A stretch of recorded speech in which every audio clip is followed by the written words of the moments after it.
Yo, what is going on, guys? Welcome back to Bullony Basketball. Here with a very special, very Like it's special for a guest baloney today. basketball? It is Bullony Basketball. It's so fire. should I should I redo the intro or just keep going? Keep going. That was cold. All right. I appreciate though that no one's giving that reaction, but my man, the one and only Mojo 99. I'm sure some of you guys already know who it is, but how you doing, my man? Doing good, doing good. I'm sure a lot of y'all already know who I am based off of my OnlyFans. Make a lot of great content over there. Uh, deal with balls, basketballs. And yeah, I've been doing good. Living life. I'm over here eating my cake and my ice cream. And I can't complain. Appreciate you for inviting me over. Of course, you guys should go subscribe to him, and if you have already, then you could also go check out his YouTube. Uh, Sir, go um, ahead and do that. but no, so I mean, we're gonna get into your favorite team here in a little bit, but obviously the play-in, it's starting up. It's playoff time, so I guess we could kind of run through just our predictions on what's gonna happen for the play-in. I think Okay. we could start with the Western Conference here. And the 7-8 matchup right now, the 7 seed, the Minnesota Timberwolves, the 8 seed, the LA Clippers. In this game, what do you see possibly happening, and do you have like a favorite? I really, really, really hope the Minnesota Timberwolves really go ahead and win this game because they deserve it. They've been having the best season since Jimmy Butler's been there. And I'm just really proud of the culture that, what I'm saying, their new head coach, I don't really know his name, and then Patrick Beverly and just the whole new attitude and mantra that they have going on. To be honest, I really don't know what mantra means. I've just heard other people say it in that type of context, so I'm sure it means I didn't mess up there. No, Anyways, I know what you mean. I know um, what you mean. yeah, exactly. So I really want them to win, and they should win. But if the Clippers and Paul George were to go ahead and upset them, I wouldn't be surprised. The Clippers have absolutely nothing to lose. They have nothing to lose. They have all the excuses and what I'm saying, stuff like that in the book. So I have the T Wolves. They should win. They're the better team, but they're really young. And the Clippers, like they have a team full of vets, and they've been through it all. Or yeah, they've just about been through it all in the NBA. So actually, yeah, I got the Clippers. I got the Clippers just because of youth and experience. Yeah, I think. Hope I'm wrong. I mean, like you said, the Timberwolves, they've had a really great year. I think, not enough people were talking about them before the season. I thought they could be like one of those teams that squeak into the play-in, but they even have surprised me. They're like at the top of the play-in. Uh, Yeah, but if you would ask me this a month ago, I'd be leaning toward Minnesota. But now, obviously, with Paul George back, with Norman Powell back, and the Clippers yeah, to end the season, they probably ended the season better than anybody. Like I think their yeah. last 5 games, like they're shooting like 45% from three or something like really crazy. Crazy. So I'm probably gonna lean toward the Clippers. But one thing that should be interesting is just seeing how Patrick Beverly is out there. Because that's his former team. I don't know. You think anything's gonna happen there with Pat Bev? Um, it's gonna be interesting. I remember I saw some tweet about Paul George talking about how we're facing the T Wolves, not only Patrick Beverly, and I know it's gonna be really intense. And Patrick Beverly has to have a really good game, and also Anthony Edwards does too. I'm more so worried about him when it comes to I'm saying seeing him in the play-in or whatever. But oh, what was your question again? Just like if anything's gonna happen, like with Pat Bev, like you think he might get into like a altercation with anyone in the Clippers or Oh, like. absolutely. There's absolutely going to be a scuffle between him, Reggie Jackson, or Marcus Morris, or Markeith, whichever one of those two are. Still don't know what their names are. Don't care. But there's going to be some type of beef for sure. Yeah, Absolutely. yeah. I'm. Now I'm I'm. going to love it. Oh wait, what were you saying? Sorry. I said, no, you're right. There is going to be a beef, and I love it. You called it out. Yeah. I'm looking forward to it though. In this game, like I said, it could go either way. But I mean, we can move on to the Western Conference game that I think no one really cares much about, except for maybe if you're a fan of one of these two teams, and that In the is East. the New Orleans Pelicans and the San Antonio Spurs. Oh Uh, my, holy, yeah, you're right. You got me. I need, that's so embarrassing. You said the Western Conference, and I was like, wait, what do you mean? I forgot those two teams even existed. I can't hold you. I mean, I'm you're thinking over. about playing. I'm thinking about Hornets, and then of course the T-Wolves, and then the Clippers. Yeah. But Pelicans and the Spurs, who really cares? I don't care. If I was to guess, I'd say the Pelicans simply because I think they've been the hotter team, and 3J McCollum, Brandon Ingram, Jonas Valanciunas, who don't like no Herb Jones. I mean, I think that's just the right way to go. Yeah, I think the Pelicans, like, they turned around their season. I think they started off like 1-12 or something. Well, Like, they were yeah, awful. And then ever since then, they've kind of rebounded. Um, and they've really played like deserving of a playoff team over the rest of the season now, and that's even like without Zion. But Ingram's looked nice. Getting CJ, that was a great addition.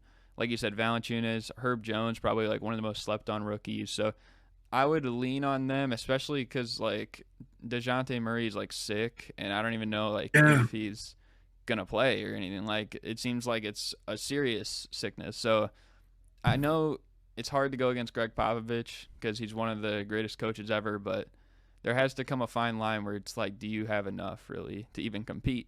Like, right? yeah, exactly. I agree. Like, and when it comes to like just out compete, I think they're just straight up out talented when it comes to the Pelicans roster. Yeah, Yeah, people don't understand how. I hope really Green gets more credit than he's getting right now because starting out 1-12 and being deep in the torture chamber like the Pelicans and coming out of in the Western Conference right. is hella impressive. So I'm like, they didn't do all this work, dig deep from out of that abyss of being 1-12 just to get slapped by the Spurs, a Dejounte Murray-less Spurs, who I believe, by the way, should be most improved player of the year. Yeah. I mean, he's definitely going to be up there. I probably would put him top five for me. Um, but yeah, so I guess we kind of have the same predictions right now. Clippers winning the first one, Pelicans the second. So if it comes down to an 8 seed game with the Timberwolves and the Pelicans, are you leaning toward Mm. Minnesota here? You give New Orleans any chance? No, that's a good ass game. That's a spicy ass game because I think the Timberwolves are more talented, but there's more than talent that when it comes to trying to win a basketball game. I I that's tough. That's really tough. That's really tough. I think it's a lot closer than people think it is, those two teams. If I'm gonna say so, I think I just trust CJ McCollum more than anybody else. That's so wild to say, and I guess that speaks to how underrated or overlooked CJ McCollum is because Carl Anthony Towns is the fucking all-star. And wait, can I curse? You can, yeah. I'm if Okay, yeah, it's fine keep though. it You out. My can. bad. I'm a limited. And then they also D'Angelo Russell. So it's like I don't know. I gotta lean towards the Pelicans. I trust Bi and CJ McCollum more than he will this Yeah, new era. and you know what? Like you're kind of making me double think. Like I originally thought like, okay, Timberwolves are gonna win this game for sure. Like they'll probably lose to the Clippers, then they'll win against New Orleans. But if they do go against New Orleans, like, and it's a close game, like you know what they called CJ like a few years ago, especially that game against Denver. They called him CJ stands for clutch jumpers Yeah, because he couldn't miss down the stretch. So I don't know. Like I wouldn't want to be facing a team with CJ McCollum down the stretch. Brandon Ingram, I think he's been one of the most clutch mid-range shooters this year too. So I mean, these two guys should be interesting. It's not like some rollover team. And like you said too with Anthony Edwards, like I don't know, like we haven't seen him first of all in a playoff atmosphere. And I feel like I've seen a lot of games this year where it's like he's had some great games. I think he's dropped like 40 bombs, like near 50 bombs, but he's also had like really really bad games.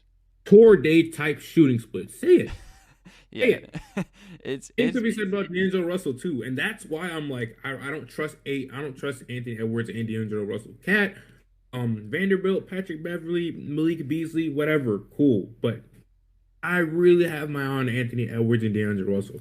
They just have to prove me wrong. That's it. Yeah, I think the Timberwolves are probably the streakiest team like of all these teams. And that could be a good thing because like, they could almost play with anyone if they're hitting their shots. But at the same time, it's Yeah, like if they're not, they'll probably get mopped by they could get mopped by the Pelicans. They might lose to the Spurs even with without DeJounte Murray because if they're relying on that so much. So I don't know.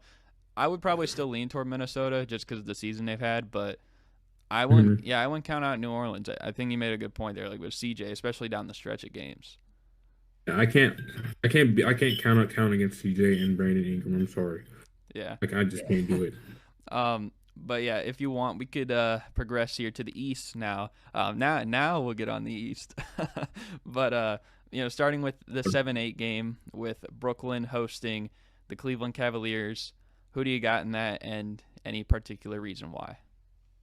Brooklyn. Evan Mobley's coming back for the first time in like three or some weeks, I believe. And I'm not choosing Darius Garland and Evan Mobley and Larry Markkinen and Stevens, and I'm just not choosing that squad over KD and Kyrie. I just can't do it. I can't do it. Yeah, Can't do it.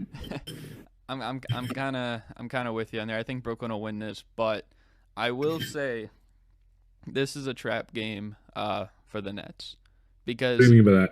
what I mean by that is that like okay, they know that it will take two losses for them to be out. So Mhm. I don't think they're gonna come out like 100%. I guarantee you this will probably be a close game, even though All right, yeah. realistically the Nets should beat them by like 20 or something. With all the Cavs injuries, no Jared Allen, like Karis LeVert's been in and out. Obviously no Sexton since the beginning of the year. So it's like all these guys are out for Cleveland, but I think this will be a close game, and if they let it last longer and longer, the Cavs could steal it. Like I would not be surprised by that, and I'm sure the Nets will get in like at least at the 8 seed, but I could very well see them like not coming out, like just lazy, whatever, and kind of blowing it, even with the home court advantage. Do you think that's a possibility? No, I think well, I don't know. I don't know. Cause like I don't know. I think KD's gonna take the post or the play in very seriously. And the only way that the Nets blow it is if like role players around them, like the Bruce Browns, who's been playing really well by the way of the world, Patty Mills, he's been freaky. And yeah, it just depends on how on the role players in my mind, how they react. I mean, I know Kyrie and Katie are gonna do their thing, so Yeah, really just a role player for me.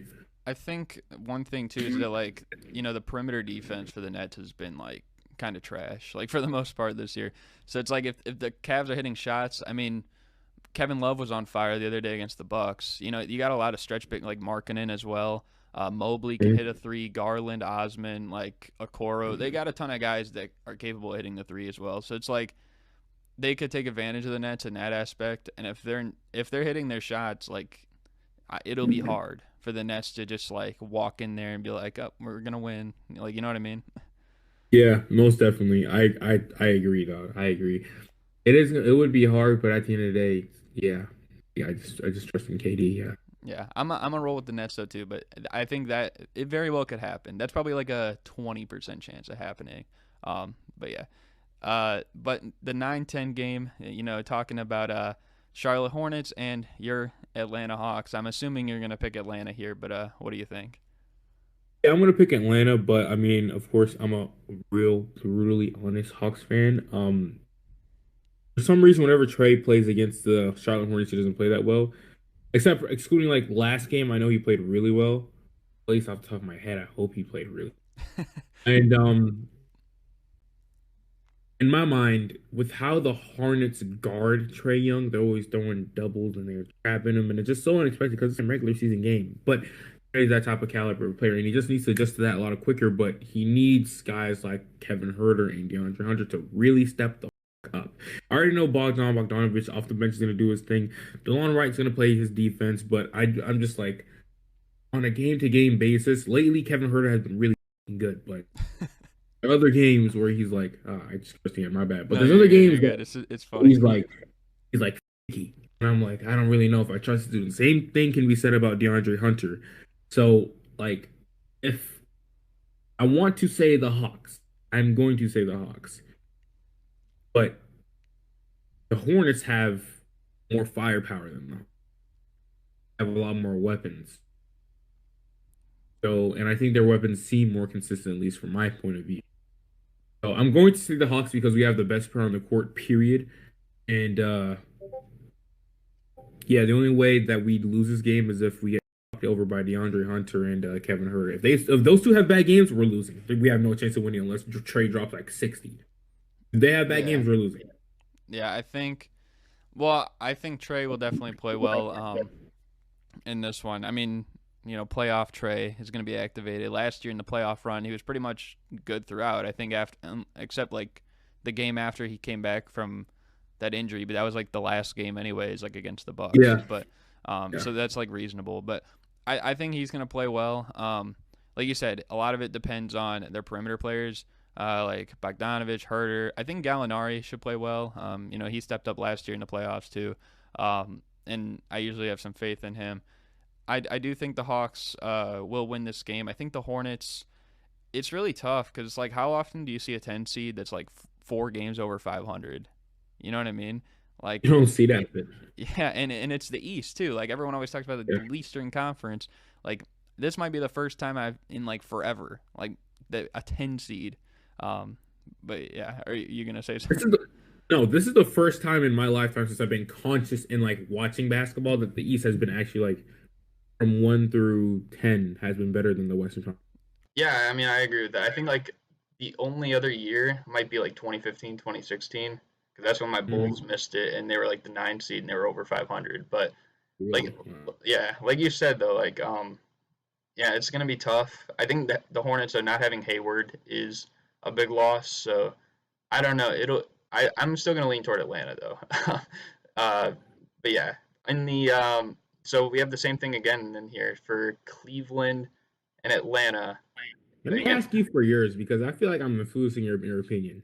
okay, you can ask me first. I think personally, and I've said this a few times already. I do think the Hawks are gonna win because I just think the Cavs have too many injuries.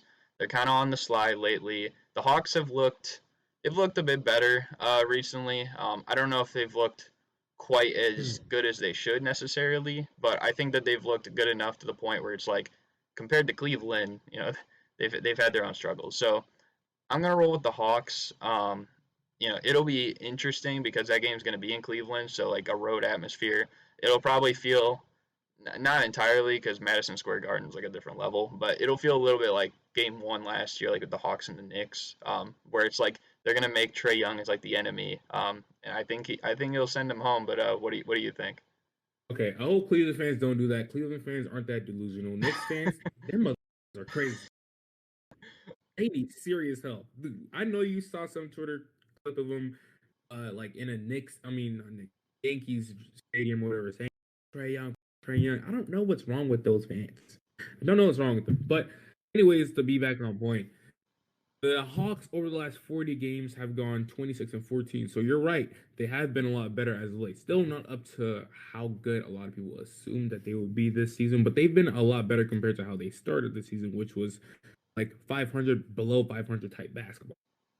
So with that being said, with all the good stuff that the Cleveland Cavaliers have had going on this season, I'd hate to go ahead and kick them out, but they gotta go. Like the injuries are just, they've been screwed over. But as fans should be really proud of this team. But JB Biggerstaff, shout out to them. Shout out to what's his name, Evan Mobley. I don't think he's gonna win Rookie of the Year, but I mean, whatever it is. And they just been really good. But sadly, the injury bug literally ruined their entire season. So Atlanta for sure.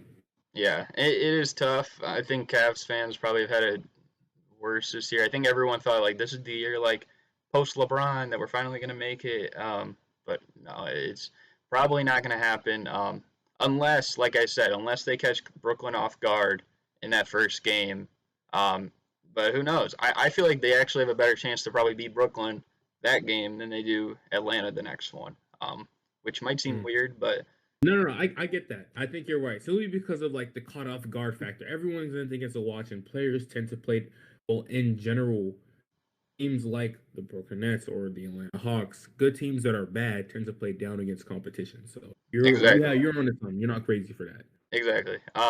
So now, like, all these teams we just covered, I'll ask you the big question. Do you think any of these teams can possibly survive past the play-in, and maybe which teams, how far? What do you think? If any of them are gonna do that, it has to be the Brooklyn Nets or the Atlanta Hawks. And that's the East. So for the West, if any of the teams were to surpass that, I think it would have to be. I want to say the Clippers. I don't know what it is, but I just do not trust Anthony Edwards yet. Of course, in the playoffs, just because his wishy-washy games. They make my tummy hurt, bro. I don't trust him. I don't trust that. I don't trust it. So for the West, 110% has to be the Clippers, and for the East, I think it could be a toss-up for or between the Hawks and the Brooklyn Nets. And the number one seed in the East are the Miami Heat, right? Yes. Yeah. And if the Hawks were to win, they'd be placed in as the eighth seed. Am I right? If they were to win out, they'd get the 8. And out of every single team that I see towards the top of the Eastern Conference, the Miami Heat, the Bucks, Sixers, whatever, and then the Boston Celtics, I want like the best matchup to me. They're the Miami Heat, you know, and I think they'd still. I think they'd beat us, but I think we'd have the best chance against them compared to the other teams. Yeah. Yeah, I mean, I kind of agree with you there. I guess like maybe it's on me for not thinking like the Hawks could necessarily compete like with the Heat or the Celtics, but now I'm thinking about it, like they probably can. I probably wouldn't favor them. I feel like I would more than likely favor the Nets in probably both of those series, honestly, which is a bit crazy. I don't know if I would favor the Hawks, but I do think the Hawks like could they could push the Heat like to the distance. They could push Boston the distance. They might beat Boston. Like I don't know. Yeah. It just kind of depends. In the West, Minnesota might be able to play with Memphis maybe just because like that experience level, on both sides isn't really 100%. So maybe it could kind of go either way. If they played the Suns though, like or the Pelicans or Spurs, like they're probably getting washed. I don't see it happening.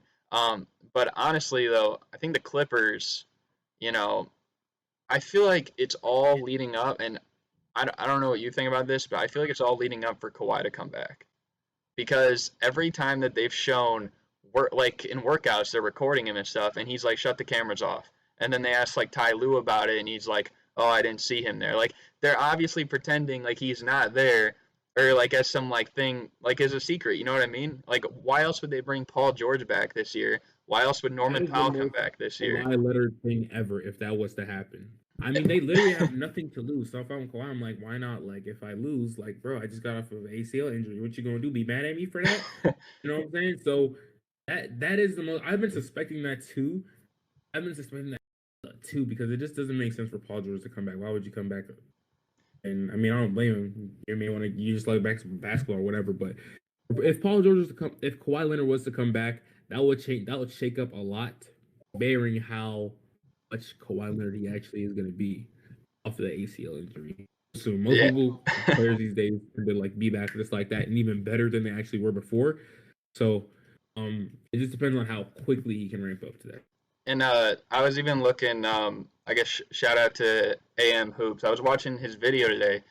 He made, I think, not quite last week, a little before. Like he made a point in there how Kawhi made a comment saying he took like a 4-year deal instead of like a 5-year max, basically leaving almost $60 million on the table, like because he wanted to leave the opportunity if he can come back this year.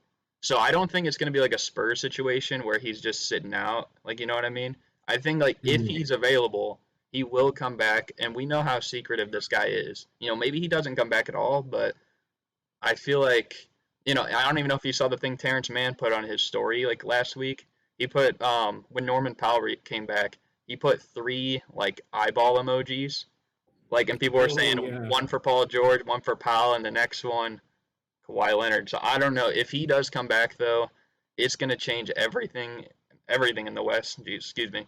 And like I said, like the Nets, they can make a deep run. I think the Hawks could push Miami, Boston, and Minnesota could probably give Memphis a challenge. Other than that, though, the other teams, I don't really think have much of a chance. Yeah, you're not wrong. I'm not gonna argue or fight you on that one. I agree, 10,000%. All right. But yeah, we can move on. We could talk about the scoring title that's been going on this season. A lot of people were talking about it, but ultimately Joel Embiid took it home. A lot of people were talking about LeBron, obviously in year 19. Giannis was up there. Obviously Kevin Durant was up there, but he's been like disqualified for a while because he's not gonna have enough games. Luka's made a late surge. Trey's been playing well. So like, I guess, what do you think this means for Embiid? And really, I guess these other players like kind of stepping it up near the end of the year.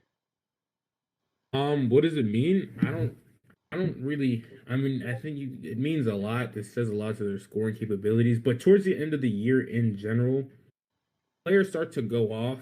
Because defense is lax, and players are resting teams, and teams are taking extra hard to go ahead and lock in a high draft pick.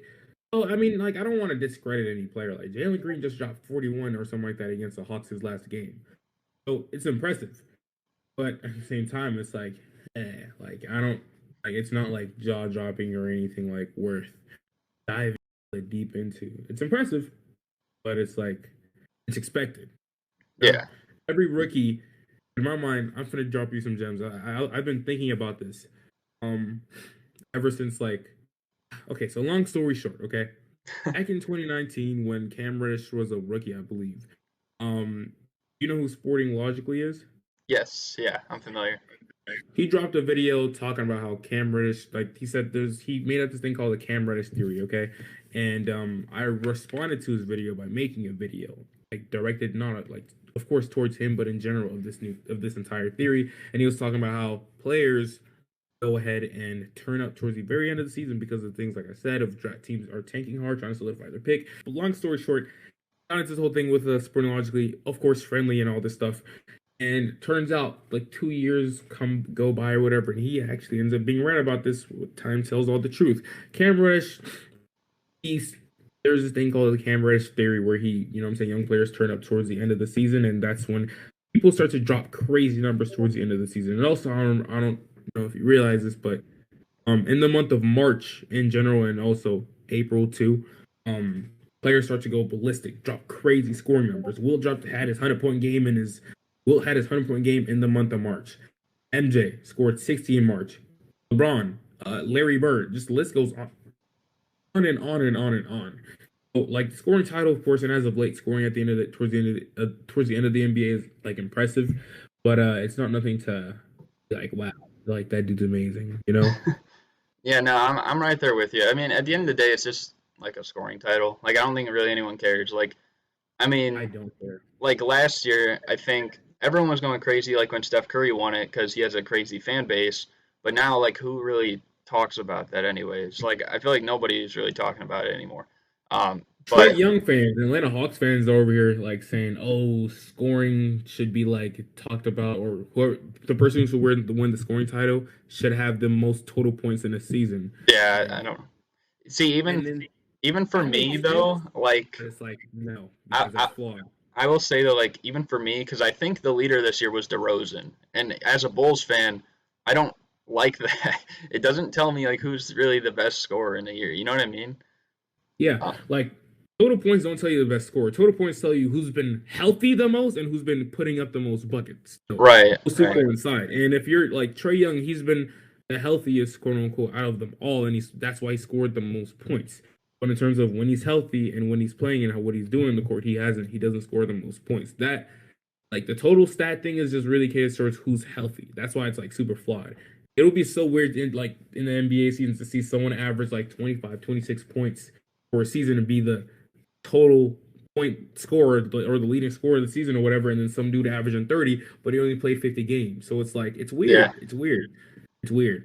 Yeah, I think the same thing was mentioned. I don't know if you saw it, but like in Jimmy High Roller's video recently, where he was talking about that too, where he's like, someone could play 15 less games and average 5 more points per game, and then just simply not get it because of the total point thing. And it's kind of dumb, honestly. I haven't watched it, but dude, yeah, that's basically what I said. Yeah, it's kind of flawed. Maybe he got it from you. Of course, dude. I'm gonna spread when it comes to Trae Young, I'm gonna spread my misinformation. I like that. I don't give a I know it's wrong, but I don't give a anything to boost up Trae. I don't care. Of course. But But yeah, I think like really the scoring title, the only person like that it might have helped would be LeBron, just because like Yeah, he could say I'm the oldest to win a scoring title, yeah, but it doesn't really like matter, because I feel like yeah. people would only use it in the context against like the GOAT convo, and most people would link it to Michael Jordan, but it's like Exactly. LeBron has 2 and Jordan has 10, so it's like I don't really know how that it matters much. Before last season, when Steph got it, I think he got it last season, right? Yeah, he got it Yeah. last season. Mm, Before Steph got it, I didn't hear anybody talking about it too much whatsoever. Like it exactly. wasn't a big thing. The last time people talked about it like crazy that I can remember was when like Carmelo stole it from KD, and now it's like Mhm. 9 years ago or so. Yeah, Yeah. yeah, Um, but yeah, I don't know. I think it's kind of crazy. I mean, props to Embiid, first center to do it in like over 2 decades, first center to average 30 in like over 4 decades. So that's crazy. But um, in the grand scheme of things, probably doesn't matter that much. exactly. No one But yeah, cares. I guess to close out this show, this time we're gonna do an NBA True or False segment. Probably only take about 5 or so minutes. Just got 10 NBA trivia things for you. 5 of them from the current NBA, and then 5 of them from NBA all time. So are you ready for the questions? And I'm gonna lose. Like, let's go. I'm gonna go 0 for There, 1 there losing. is Let's there go. is no losing, but okay, we'll see, we'll see. So first question. Nikola Jokic this season became the first player to ever average 25, 13, and 7 for a season. Yeah, for sure. You are correct. It is true. So that's good. 1 for 1. The Yeah. second question, though, we'll stay with the theme of Nikola Jokic. He is also leading the NBA in rebounds per game this season. Um, averaging more than Joel Embiid for sure. He's averaging more than just Clint Capella. I don't know if he's averaging more than Gobert. Um, I'm gonna say yeah. He's averaging like 13. Yeah. So you're gonna say true? You know what? Because of what you said, false. Well, it's pretty good that you did because it is false. Yeah. Um, Yeah. he is second, and he's right behind Gobert. So I you're knew right it. there. God, I Yeah. knew it. I knew Um, it.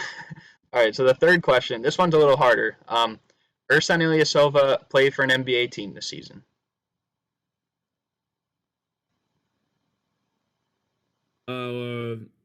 The last time I seen him suit up for an NBA team. Wait. Is this a true or false? It's a true or false. He played for a team this season. True. You going true? Yeah. It is false. Um, he actually did get a 10-day with my Chicago Bulls, but he never played, unfortunately. Play practice? What do you mean? Well, like in a game. That's your fault. No, you didn't. You didn't specify. You didn't specify. I got that right. Well, okay, you get a half point. Okay, that's fair. All right, so the fourth one, DeMar DeRozan this year became the first player to ever hit game-winning buzzer beaters in back-to-back games. Yes, against the Pacers and against the Washington Wizards. So you going true? Yes, true. It is false. What? Wait, Actually, he's not the first? he is not the first. Now he hit it in back-to-back days, but he is not the first ever hit it in back-to-back games.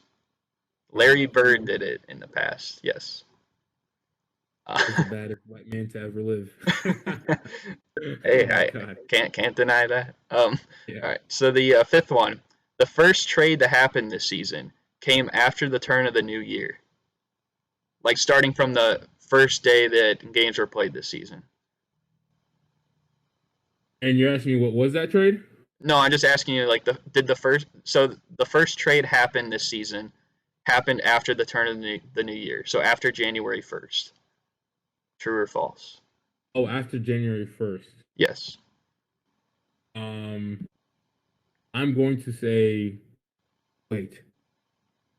When did Cam Reddish get traded? Was that in February? I'm going to say true. It is true. Yes. I can't remember the trade. I think it was the Rondo trade that happened first. Yeah. But that was like in January, so still it would be true. All right, so now we got 5 older questions for NBA history. So the Oh next yeah, I'm one, gonna lose it. number 6, Yao Ming was the first foreign-born player to be the first pick in the NBA draft.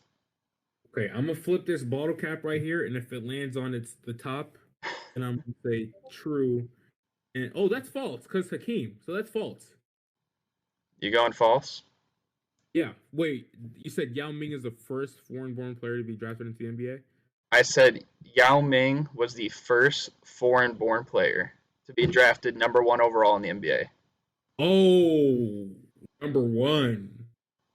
Oh, dude, I'm so bad at history. I always hated history. Yao Ming was number one. I didn't know that. That's true, I guess. Has to be true. Um, I'm gonna give you the point because it says on here. Okay, this is really weird because Hakeem was born in Nigeria, but he came before Yao Ming. And you said Hakeem Olajuwon. I'm gonna give it to you. I think Okay. this question I'm looking at is messed up. So I'll give you that one. All right, guys. So I probably should have looked more into these questions before I was doing them because right when he said Hakeem Olajuwon, it triggered something right in my head that I'm like, yeah, that doesn't make sense, and that he's right. So, of course, obviously Hakeem Olajuwon was the first foreign-born player, but what they meant with Yao Ming is that someone who had came straight as a foreign player with no experience in the United States. Obviously, Hakeem Olajuwon played at Houston. So that was in the United States, and then he eventually got drafted. So that's what they meant, and yeah, it was kind of confusing, but there you go. The 7th Okay. one. Tim Duncan has more wins all time than the Memphis Grizzlies. I'm gonna say true. True. It is true. Yes. Um, Number 8. DeMarcus Cousins at some point has been teammates with each of the last 8 NBA MVPs. Each of the last 8 NBA MVPs. Yes. James Harden. When was he a teammate with James Harden? This dude was on the obviously on the Nuggets now. Before the Nuggets, he was on the Milwaukee Bucks. No. Wait, no, he was on the Rockets. He was on the Rockets. He was on the Rockets. Yeah, true. You True. going true? Yeah. It is false. What? He's been with 7 of the last 8. He played with Jokic, Giannis, Harden, Curry, Durant, but he's never been teammates with Russell Westbrook. That was the year Cousins was in Houston and the Clippers that year. Westbrook was with the Wizards. So, Yeah, you're right. all right, so number 9, the NBA ABA merger took place in 1976. I don't fucking know. I gotta pull out the cap. Anyways, like I was saying, top bottle cap, true, bottom false. Okay, let's see. Here we go. So it's the bottom, so I'm gonna say false. It is true. So that's tough. I All right, moved the bottle cap. so the last one, number 10, Dominique Wilkins was born in Germany. True. I know that. You going true? Yeah, true. This will show if you're a true Atlanta Hawks fan. Whoa. I wasn't allowed to watch Dominique, man. I wasn't allowed. I hate history. I, I I'm, swear I, to God, I hate I'm, it. I'm just kidding. It won't. So, are you gonna roll with true here? Yeah, true. Well, unfortunately, it is false. He was actually born in France, believe it or not. Wow, I never knew that. Yeah, Crazy. it's weird. And I was looking at that the other day, and then they were talking about what were they talking about? Like with Embiid when he won the scoring title, he's the first foreign-born player to win the scoring title. But like, does Dominique Wilkins count? Because he was born in France. You know what I mean? Yeah, Um, that's weird. but yeah, so I mean, you got 6 of 10, I guess 6.5 if you count that one. So Yeah. I mean, that's still technically passing, like From the where I'm NBA, from. that's the fish in the I saw that fish in the field, bro. I like that. But I mean, yeah, that's pretty much gonna do it for the show. Thank you guys for watching. Hope you guys enjoyed. You got any final closing remarks? Shout out to you, man. Keep on doing your thing. Go ahead. subscribe if you haven't already. And yeah, subscribe to my OnlyFans. Yeah, for sure. um, but yeah, I won't spoil what's going on over there. But yeah, I'm glad we could finally connect. It's been a long time in the making, so definitely appreciate you coming on. But yeah, thank you guys for watching. Hope you guys enjoy, and we're out. Peace.